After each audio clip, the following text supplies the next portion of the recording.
はい、じゃあ、次のトピックなんですけれども、はい、ちょっと本当はもうちょっと早めに話す予定だったんですけど、まあ一流のウェイトリフター誰でもそうなんですけど、まあ結構怪我とか、どこかしらが痛いとかあると思うんですよ。山本さんはそういうのってありますか？今はい。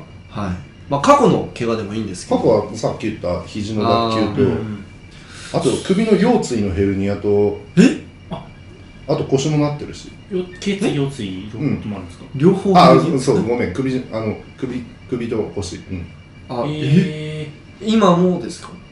今は腰椎はMRI とかレントゲン毎回じゃないけど痛いタイミングで取ってもらうんだけど、やっぱりどうしてもウェイトリフターはもう全部肥大してますよね。予備軍だから、なんかの大きなこうズレがあったら多分なっちゃうみたいな。それは仕方ないと思う。首はどうなんですか？首はもう今大丈夫だから。前までずっと試合の時とかもコラントっての磁気のループとかつけてたりして、つけてましたね。はい。そう全部多分ねここ5年ぐらいは全部つけてる。5年ぐらいそれつけてないと、俺アイアンマンのトニー・スタークみたいな感じで再発していやワンでなんか爆発かなんかでここに破片が入っちゃって、それをリアクターで止めてるっていう、それの俺のループバージョンで、それつけてないと首めっちゃ痛くなってそうでも最近それをなくしちゃって、なくしちゃった？そうなくしちゃって1ヶ月前ぐらいに。最近つけてないんだけど、やっぱり片頭痛とかやっぱり首のこりがすごいあるから。ちなみにウェイトリフターでその首のヘルニアってなかなか聞いたことないですけど。でもあるんじゃない？首はよくあるんですか？こっちの左がここの三頭筋の部分がずーっと痙攣してて、で肘から先がもう全く力入んない状態。それで試合出てることあるけど、意味わかんない。どうやって取ったんですか？どうやって取ったかっていうと、左に力が入んないからバーベルの握る位置を極端に左側に寄せて1点で抑える感じの、もうほぼほぼワンハンドで取る。そうまあしびれてるんだけど全く入んないことないから、それ120の140ぐらいまでなった直後、なった2ヶ月後ぐらいは。それなったのはいつ頃ですか？社会人1年目。じゃあ23だからなんかね、多分5年も経ってるから、正直今なくしちゃって平気だから、あれなんだろうけど、もうなくした当時はもう本当に首傾けるだけで痛くて、でもそれでもできてたからやってたんだけど。腰は痛みは？腰はそれもなんかね、ボックスクリーンやってた時も230やってた時もめちゃくちゃ痛かったんだけど、なんかどうにかしないといけないなと思って、今やっぱり考える時間いっぱいあるから、改めてこう腰の強化しようと思ってバックエクステンション今毎日やってるんだよ。そしたらやっぱり起立筋がやっぱりしっかりしてくるとね、腰も安定してくるのか分かんないけど、最近痛くない。いや、なんか僕の聞いた話ですと、ウェイトリフターって常に腰の筋肉ばっか使ってるから、逆に腹筋の方を強化しないとコアが安定しないっていう話をよく聞くんですけど。だからそっちのバランスも背筋ばっかりじゃなくて、背筋やったら腹筋もやってるし。それで結構やっぱり変わるんですか、腰の？もう今は全然痛くないね。その300キロ経った時も？300キロも最近ずーっとスクワットをコンスタントに、5×5 でインターバルやってるんだけど、大体250ぐらいは毎日作ってる。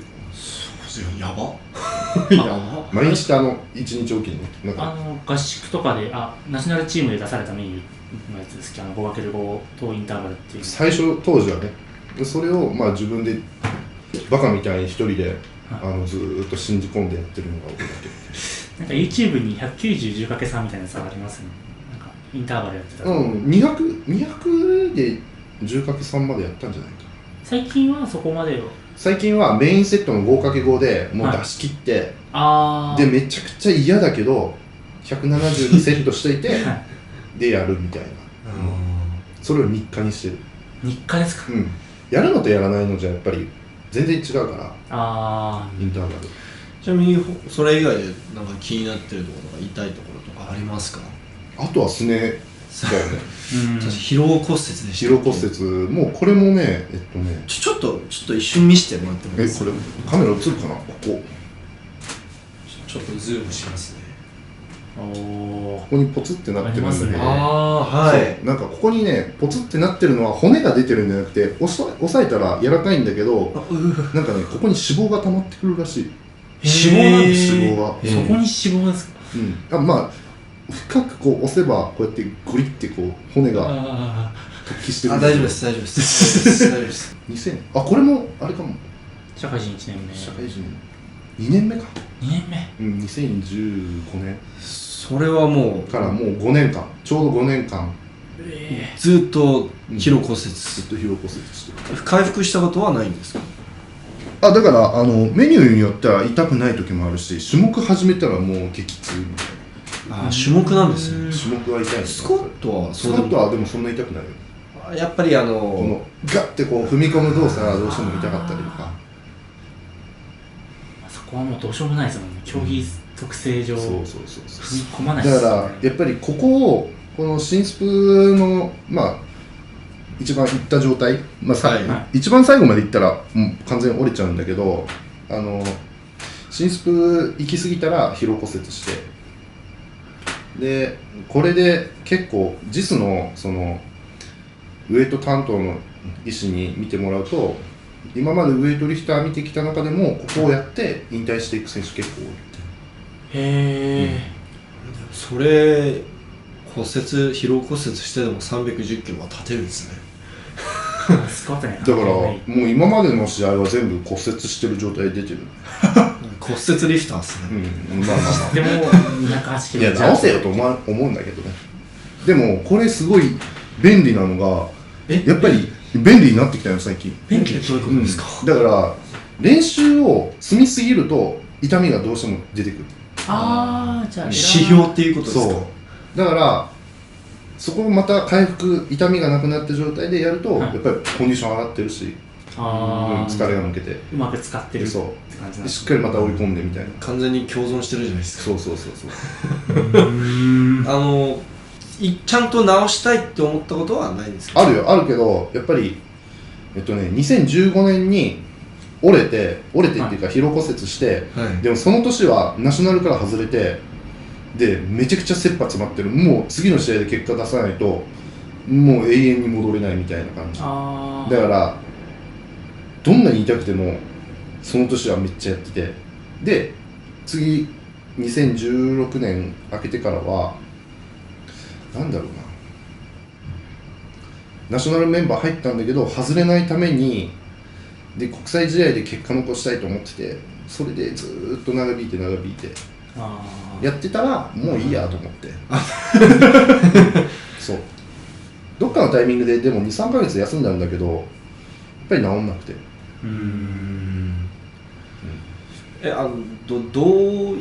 もうずっと痛いんですか？種目中はもうアップからずっと痛いんですか？いやアップ中は痛くないよ。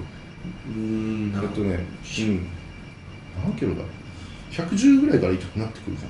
序盤ですね。序盤で痛くなる。スナッチとクリアンドジャーク両方とも。両方とも。いやスナッチなんかはやっぱりこの切り替えが早いから俺は、だから踏み込みがクリーンは結構ゆっくりガッてできるんだけど、コントロールできるんだけど、あとスナッチのキャッチとあとスプリット前足だから、そうですよねの時のちょっとずれた時はもうマジで激痛で痛くて。それが原因で失敗とかって結構あるんですか？練習はそれである。だから痛いと思ったら、取れてても足戻すまではやらない。その練習とか試合で、その痛みに耐えるために痛み止めの薬とかって飲むんですか？痛み止めとかは飲む時あるよ。あとその温めたりとか。それはでもあれですよね、試合のために取っていくって感じですよね。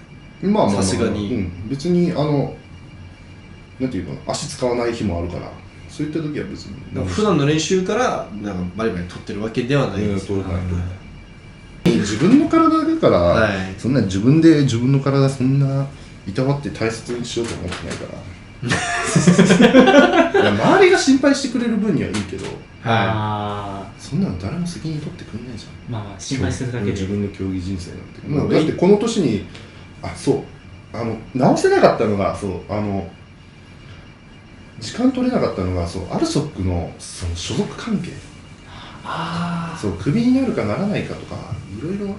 ナショナルにいなかったらナショナルに入ってない時点でそもそも論外だし、2016年に結果出さなかったら俺クビだったの。そうなんですか。でその次毎年毎年年度こう結果出し続けないと、やっぱりクビになっちゃうから、その関係とかやっぱり競技やっていきたいと思ったし、今は正直山本さんってもう日本のウェイトリフティング界のもうなんてカリスマじゃないですか、もう普通に山本さんも日本のウェイトリフティングといえば山本さんみたいなところまで来てると思うんですけど、それでもやっぱり休んでもやっぱ首のこととかもやっぱ心配はしなきゃいけないですか、常に。まあそうだね、首は結構やっぱり怖いし、その時は本当にもう左半身肩から先がもう力入んなかったから、あれもう一回やると多分結構きついだろうし、だからその 1,2 年目はそういうのでめっちゃ悩まされたね。でそれちょっと、肘とかもなんか1年目なんか1回軽い練習の時に外れるような感覚があって、それで結構トラウマまたなっちゃったりとか、なんかやっぱりこの肘とやっぱり首とこのすね、この3つは結構ずっと引きずってる。なんか特に肘やった時からスナッチのフォームだいぶ変わったじゃないですか。変わった。だから潜れなくなったから、深く潜ってたのにっていう。あれはもうフォームが変わったのも完全に肘のせいなんですね。深くしゃがめばしゃがむほどこの肘に負担がこう変わるんですか、負担の負荷のかかり方が。そうだね。そのねじ込み内転がひどくなるからってことですか。へえ。肩にどんどんこういかなきゃ取れないですもんね。もう腕に乗せてるぐらいの感覚じゃないと。だからちょっと全部見たら分かるんだけど、やっぱりちょっと曲がってるんだよね。無意識にクッと入れるのがやってないの。昔はやってるんだけど。あとやっぱジャークのプレスアウトも結構厳しい。ジャークはね、でもね、こっちが緩まないの。脱臼した方がこっちが緩むんだよ。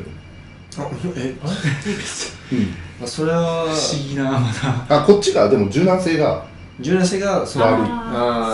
じゃあまたこっちは柔軟性が肩の入りが良すぎて頼りすぎたんですね。